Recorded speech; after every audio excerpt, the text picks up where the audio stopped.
Aujourd'hui, direction Puttelange-au-Lac, où je vais rencontrer Lucienne et Joachim, son époux. C'est les créateurs de Faire Folie et du très célèbre Jardin de Lulu. Ils vont me montrer leur savoir-faire et surtout me faire découvrir leur univers. Les prochaines expositions, regarde. Super. Bon, je pense qu'on va voir du coup tout le processus, c'est ça? Je vais te montrer le procédé, je vais te montrer comment on travaille et je vais te montrer notre univers. Nickel, et j'ai hâte de découvrir tout ça. Avec plaisir. Allez, c'est parti, je te suis. C'est parti. Comment cette passion a débuté du travail du métal? Alors tout simplement, je vais être maintenant un peu grossière parce que mon mari avait la grande gueule. C'est souvent le cas avec les hommes. Voilà. On a commencé à faire visiter le jardin puisque les gens ont été subjugués. Voilà, c'est la un beau beauté jardin, du faut jardin. dire ce qu'il Voilà. est, oui. Et donc en Allemagne, c'est quelque chose qui existe beaucoup de faire visiter son jardin au mois de mai, juin, juillet. Ouais. Même... C'est ouvert, c'est entièrement C'est gratuit. ouvert, et voilà. bien qui Après, il veut, y en a qui sont en entrée payante. Mm. Moi, le mien, il est gratuit. On peut venir le visiter pour un peu faire de la décoration dans mon jardin. J'ai acheté une colonne en acier sur Internet. Et mon mari, très bricoleur, quand il l'a vu, il m'a demandé « Qu'est-ce que tu as payé ?» J'ai dit écoute, j'ai payé tant et tant. Ah, il me dit pour ce prix-là, j'aurais pu t'en faire deux. Je lui dis écoute, grande gueule, fais-moi-en deux et puis on verra. Et en fait, c'est comme ça que l'histoire a commencé. Il a acheté un plasma, on a commencé à faire des découpes. Et donc, il faut savoir qu'au départ, on n'avait pas de machine. Puisque c'était un hobby, c'était pour faire plaisir. Sur un coup de tête, quoi. Quand on allait chez les amis, on emmenait des choses comme ça. Et puis, alors il faut imaginer, on découpait des feuilles qu'on assemblait, on reproduisait sur du nouveau pan. Ouais. Et on découpait le nouveau pan. Et en fait, avec le plasma, il passait le plasma tout autour et il découpait. Donc c'était très limité. Et puis un jour, une copine vient et me dit tu peux me faire une biche. On lui a fait une biche. La biche, elle est seule, tu pourrais me faire un fan. Et c'est comme ça, de fil en aiguille, que ça a commencé. Et donc en 2011, on s'est mis auto-entrepreneur. Et ça a très bien marché. On s'est fait une clientèle. Et puis la clientèle a été de plus en plus exigeante.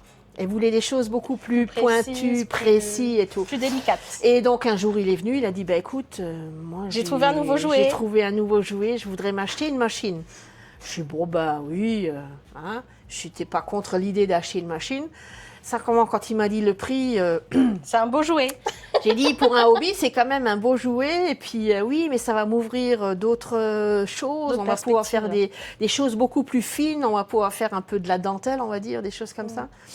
Et j'ai dit, allez hop, on tente l'aventure. Et puis, voilà, ça a vraiment très, très bien pris.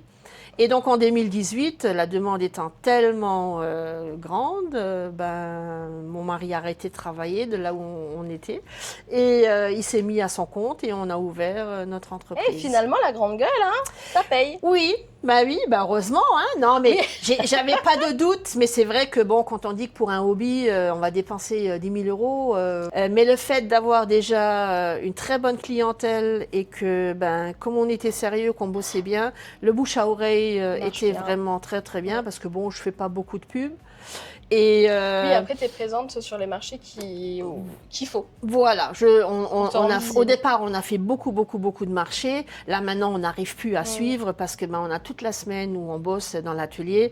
Un marché, c'est un jour avant, un jour après, préparation, déballage et tout. On va avoir une nouveauté cette année, donc c'est une primeur, je ne l'ai pas encore mis sur les réseaux. On va être présent au France Koi Show. Oula! Ouais. Alors c'est une manifestation dans le Nord, c'est dans le département 62, à côté de Lille. Et puis c'est le monde des koi. Et c'est un monde très spécial. Et là, on a fait toute une collection déjà ce printemps avec tout ce qui est pour agencer les bassins, les décorations. Les gens ont vu nos produits et ont dit que c'était un produit qui pourrait vraiment intéresser. Mais du coup, tu peux mettre, ça pose pas de problème avec le traitement que tu fais sur le métal. Alors, il faut savoir que c'est des choses qui se mettent en dehors de ton bassin. Donc là, c'est une pièce qui vient d'être usinée. Voilà. Mais on la voit, c'est toujours en couleur métal gris. Donc celle-là, elle va être mise dehors Ouais. Et Pour elle avoir va son être, rendu. voilà, et elle aura dans 2-3 jours, des fois plus tôt, un rendu parce qu'on va y mettre. Alors beaucoup pensent qu'on les met dans des bassins Bah, moi, c'est ce que je pensais, de figure-toi. produits. Alors pas du tout. Déjà, on n'aurait pas la place quand on a des grands panneaux d'1 mètre x 2 mètres. J'ai pas des bassins, j'ai pas la place.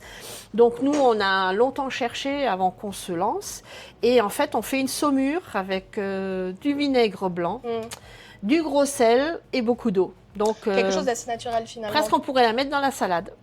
Hein, donc Petite c'est pas corrosif, c'est pas dangereux. Pour les animaux et pour les végétaux. Exactement. Ça met alors en hiver, en automne, quand il fait, quand il y a beaucoup de pluie, quand il y a de l'humidité, hein, puisque c'est l'humidité qui fait la rouille.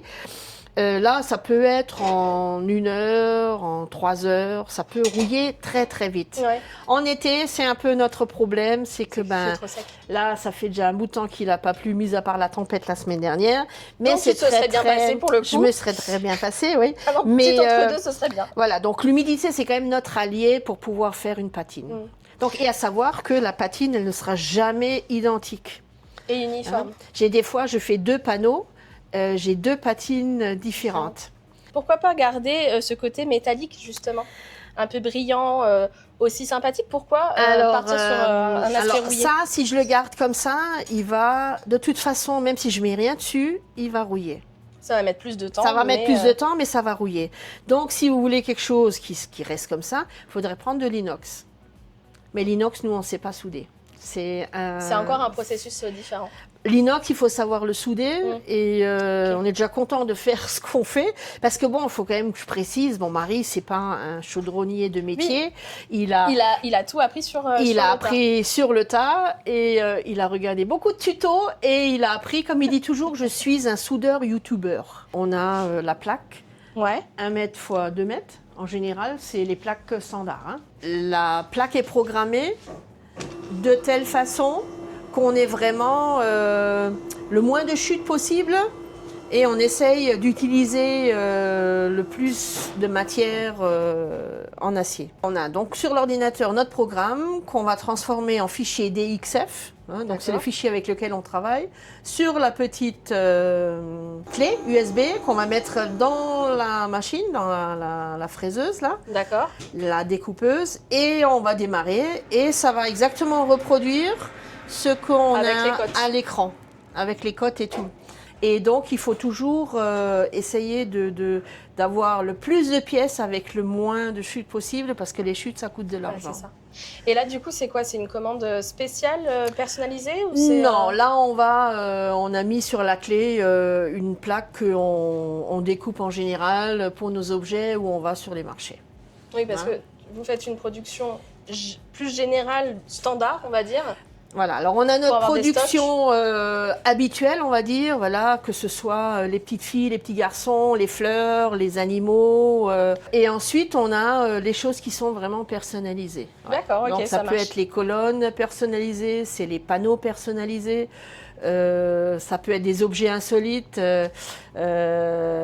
chapeau claque. Il y a plein de choses que les gens, des fois, viennent où on se dit, on a déjà tout fait, et puis non. C'est toujours surprise. Quoi. Toujours surprise, voilà.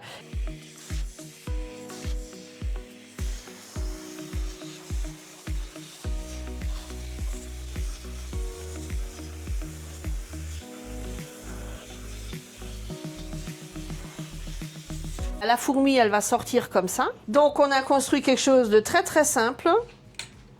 Et puis, on lui descend les pattes. Ok, c'est relativement... Et on va la mettre à rouiller, à patiner. Oui, pardon, je ne suis pas aussi perfectionniste que mon mari. Et voilà, donc ça, c'est pour la partie la plus simple. Est-ce que je peux essayer d'en faire une? Bien sûr. Des fourmis? Ok, donc j'ai juste à plier. Voilà, alors le mieux, c'est de tenir le au corps. milieu. Et tu plies juste là, tu appuies. Hop. Ah, tu descends juste. Je peux y aller, il n'y a pas de... Oui, tu peux y aller, il n'y a pas de souci. Parce que j'ai entendu un... Oui, mais c'est normal, c'est le bord... Non, non, vas-y. Ah, ça, il y a des petits... Voilà. C'est la découpe... C'est le bord qu'il y a derrière de la découpe du plasma. Voilà. Comme ça, Tac. Voilà. Vas-y. Hop là. Voilà. Je colle vraiment au truc ou... Oui, tu colles, ouais. Comme ça. Oui, tu as l'habitude. Ouais. Ok. Et oui, quand on aura fait 100, tu sauras. Voilà. Après, on peut un peu ajuster, ajuster en fonction d'eux. Voilà. Il faut juste bien viser le milieu. Et puis, alors attends, tu vas voir.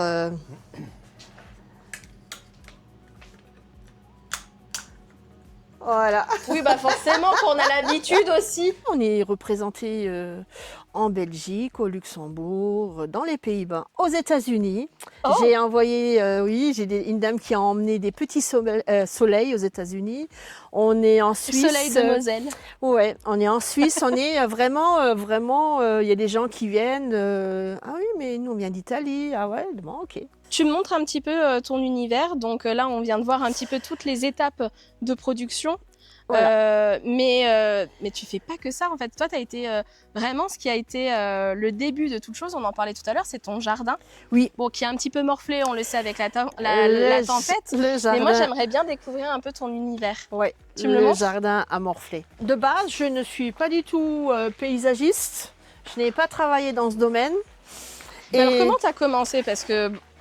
Alors, tout simplement, on a construit. Et il a fallu aménager.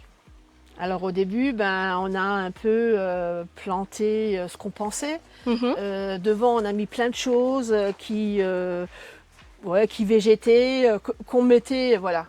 Et ça ne me plaisait pas. Et j'ai commencé à me documenter, à acheter des livres, des revues. Et j'ai surtout fait beaucoup de marchés aux plantes. Tu as plusieurs ambiances. Oui, moi j'adore tout ce qui est vieux objets et tout. Et en fait, quand on a construit, on allait souvent à la déchetterie.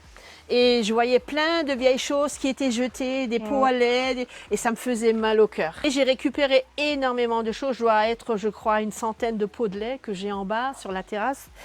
Et les bassines en zinc, les vieilles machines à écrire, le vieil outillage, les scies, enfin il y a plein de choses. Est-ce que toi, tu as un endroit que tu préfères dans ton jardin ? Je sais, c'est un crève-cœur de se demander ça. C'est très très compliqué, mais en fait c'est la terrasse qui donne sur le bassin.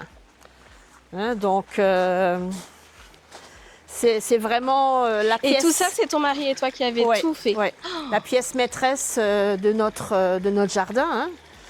Donc et là on aime bien être assis parce que voilà, j'ai mes petits monstres là qui arrivent. Donc là, on a vu le côté un petit peu japonisant. Alors là, c'est le côté japonisant, ouais. Là, j'ai fait un mur japonisant parce que ça me tenait à cœur. Et on va refaire le toit, donc c'est pas encore tout à fait fini. Cette partie-là, c'est un peu le coin que j'aime le plus.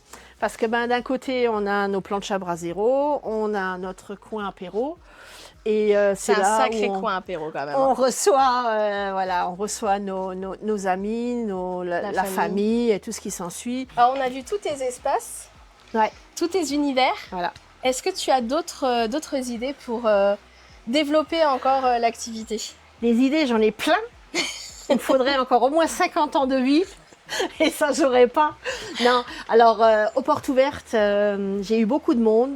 Il y avait à peu près entre 400 et 500 visiteurs par jour. Hein, donc, sur un week-end, ça fait vraiment beaucoup. Et c'est là que tu vois vraiment l'engouement autour de... Voilà, des fois, il y avait vraiment... les gens étaient obligés d'attendre pour faire passer les autres. Il y avait vraiment des bouchons à certains endroits, ouais. Et donc, beaucoup disaient « Ah ouais, mais nous, on se verrait bien là, sur la terrasse, avec une tasse de café. » Je confirme. On se verrait bien dans le jardin, en train de bruncher, avec tout ça. Un petit thé. Et donc, j'en ai parlé avec mon mari, et puis lui, toujours partant. Hein, et... On en revient toujours là. Il connaît sa petite femme, donc il sait qu'en général... Quand je lui en parle, c'est de toute façon déjà presque acquis. Voilà. J'ai fait un brunch, un test, tous les produits sont locaux. Les confitures viennent de chez Fred à Folklin, qui fait aussi du pain. Donc le pain venait aussi de là-bas. La ferme des Trois-Vallées. Je vais dorénavant chercher ferme de la Sarre pour ce qui est fromage, brebis, des choses comme ça. Donc j'ai un panel de sucré, salé, des pancakes, de la salade de fruits, des fruits frais, des choses comme ça. Par contre, c'est sur inscription parce que je veux quand même que ça reste un peu intime. Oui. Alors, il n'y aura pas plus de 22 personnes à la fois. Oui, c'est déjà bien pour s'occuper de tout voilà. ce monde-là. Et on n'en veut pas plus parce que voilà, il faut s'occuper. Je veux m'occuper de mes clients, les gens qui viennent, voilà. Et les gens pourront flâner dans le jardin, ils pourront se mettre sur la terrasse, ils pourront se mettre là où ils voudront, ils peuvent emmener leur chaise et se mettre de l'autre côté dans le potager si ça leur plaît. Voilà, c'est l'idée de décompresser et de changer un peu. Parce que souvent, ce qu'on me dit, je suis dans un autre monde chez vous. Merci beaucoup Lulu pour m'avoir fait découvrir ton univers. Avec plaisir. Franchement, c'est vrai que le brunch, moi ça m'intéresserait là. Eh ben. On rappelle qu'on peut faire les réservations donc du coup sur ta page Facebook. Voilà, donc c'est le 9, 15, 16 et 23 août. C'est le week-end du 15 août puisqu'on a samedi, dimanche, on va en profiter pour faire les 2 jours. Et ensuite le 9 et le 23. Ensuite on verra en septembre s'il fait encore très beau. On pourra toujours encore en proposer à la dernière minute. À savoir que les réservations doivent être faites avant le jeudi parce que moi le samedi il faut que j'aille acheter et que je prévois le nombre de personnes. Mais il y a 20 places limite, donc... ça laisse de belles occasions. Voilà. Est-ce qu'on peut te retrouver aussi sur un marché prochainement ou quelque part dans la région? Exactement. Alors, on sera le 30 août au marché à Saint-Jean-de-Bassel. Vous pouvez retrouver Fairfolie et les Jardins de Lulu sur la page Facebook ainsi que sur le site internet. Quant à nous, on se retrouve la semaine prochaine pour un nouvel épisode de Mirabelle et Bretzel. Et puis, si vous aimez le contenu, n'hésitez pas à vous abonner, ça fait toujours plaisir.